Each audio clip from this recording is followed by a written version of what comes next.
Hi, I'm Kylie Anne Neal, founder of Kan Culture, and welcome to Kan Talk Kulture. In this podcast, I sit down with some of Australia's most progressive founders and CEOs to explore the heart of their company cultures, what drives them, what they value, and what it's really like to work for the companies they lead. You'll also find occasional episodes packed with practical HR insights to help you build safer, stronger, and more trusted workplaces.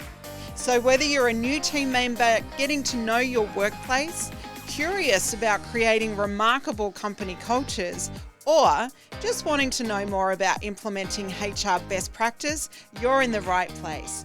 Let's dive in. Hello and welcome to the Kan Talk Kulture podcast. I'm Kylie Neal, your host. And today I want to talk about something that a lot of people feel but don't always say out loud. You could be in a good company with good people and do really meaningful work, but still feel like something's off. It's like you're showing up, but you're not fully as yourself. You're saying all the right things, you're doing what's expected of you, you're joining the meetings and you're hitting the goals. And from the outside, everything might look completely fine.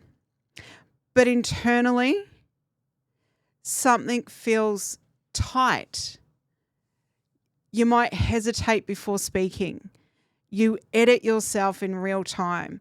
You tell yourself, this probably isn't the moment, or maybe it's just me, or I don't want to make this awkward. And so you stay quiet.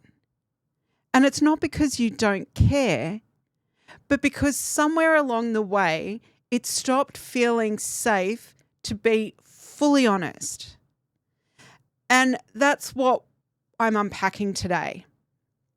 Because when people talk about culture at work, they usually talk about the visible things, the values on the wall, the team lunches, leadership principles, ways of working. And culture is rarely defined by what's written down. It's defined by what happens in the moment when someone has something real to say. Do they say it or do they swallow it? And to me, that's where culture shows itself most clearly.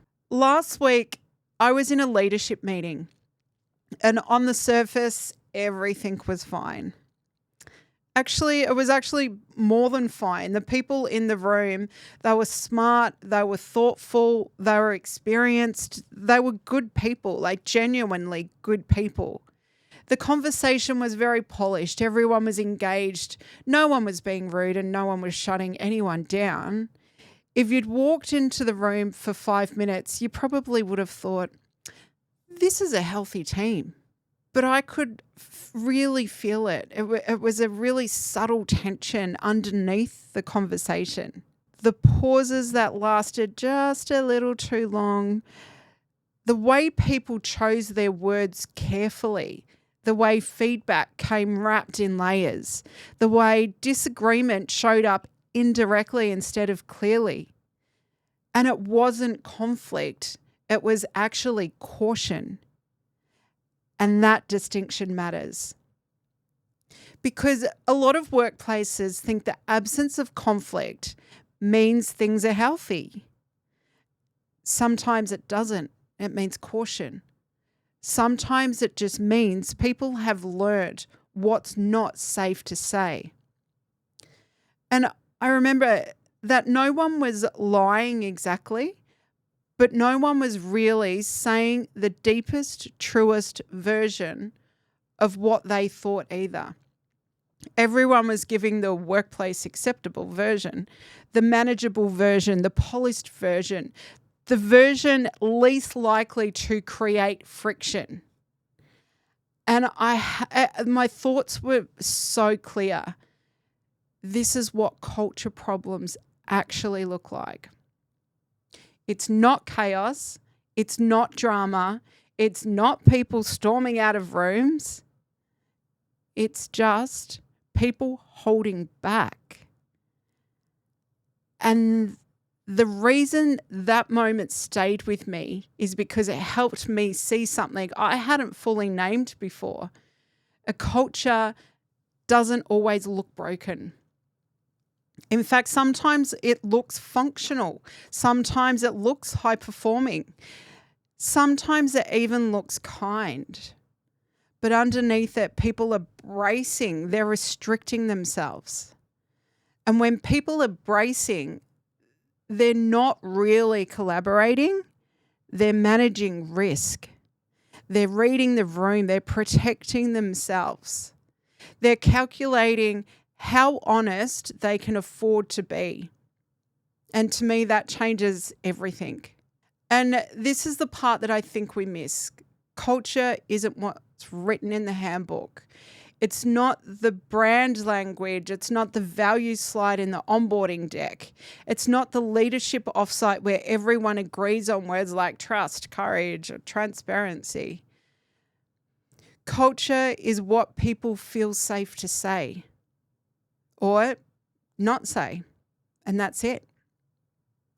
That's the real test. Can someone disagree with a leader without paying for it later?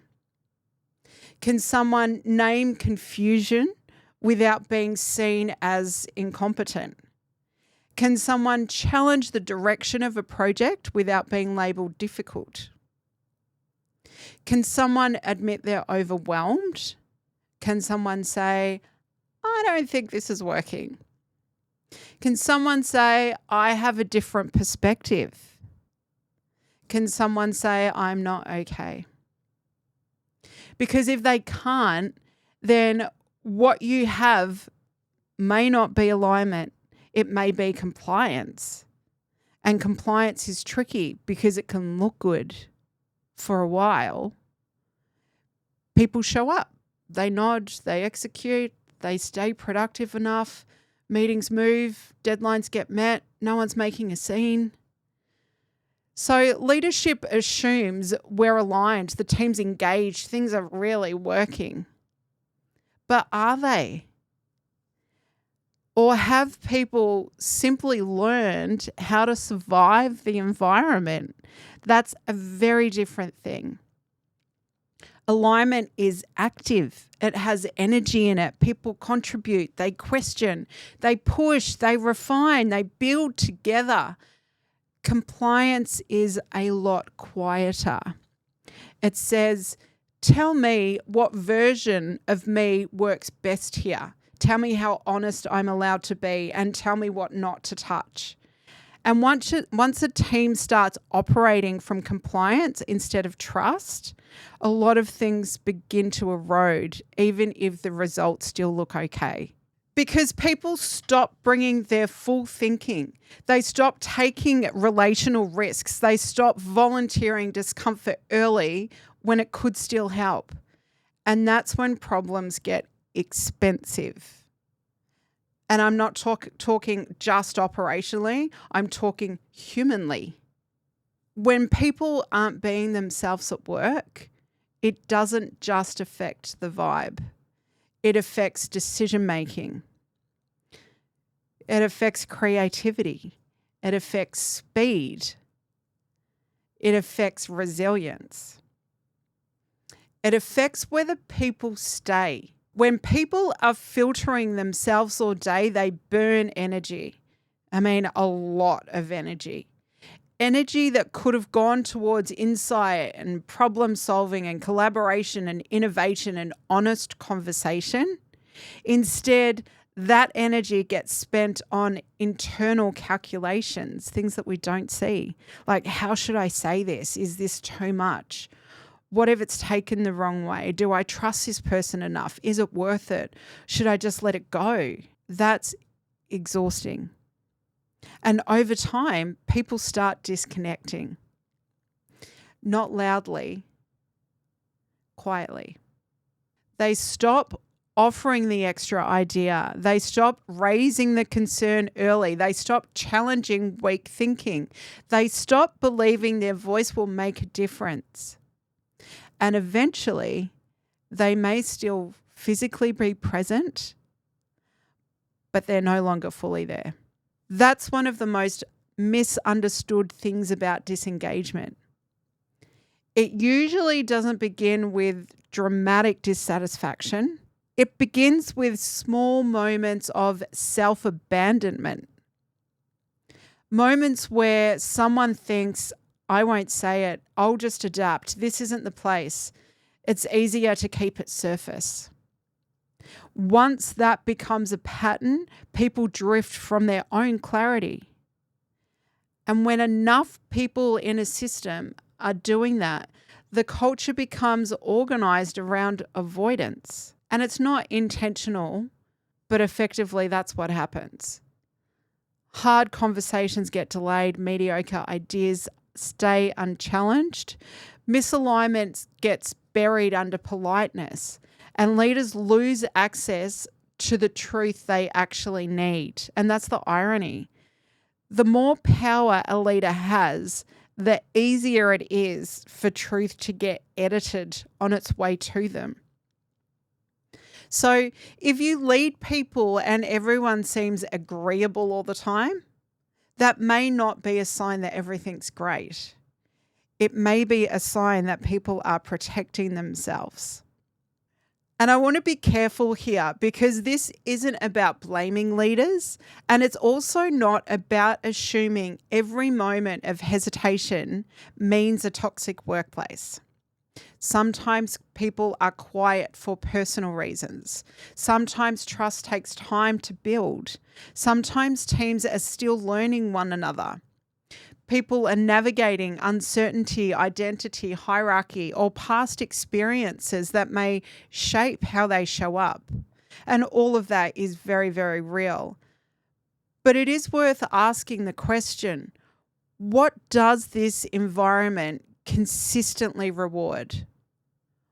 What gets welcomed here and what gets ignored? What gets subtly punished? Because people are always learning the culture, even when no one explains it directly. They learn it from facial expressions, from who gets interrupted, from whose ideas get picked up, from what happens when someone speaks honestly, from whether difficult feedback is received with curiosity or defensiveness, from whether vulnerability is respected or remembered against them for later. And that's how culture gets taught. It's not through declarations. It's through patterns. And most of those patterns live in what goes unsaid. Here's the question I want to leave you with. What am I not saying at work right now?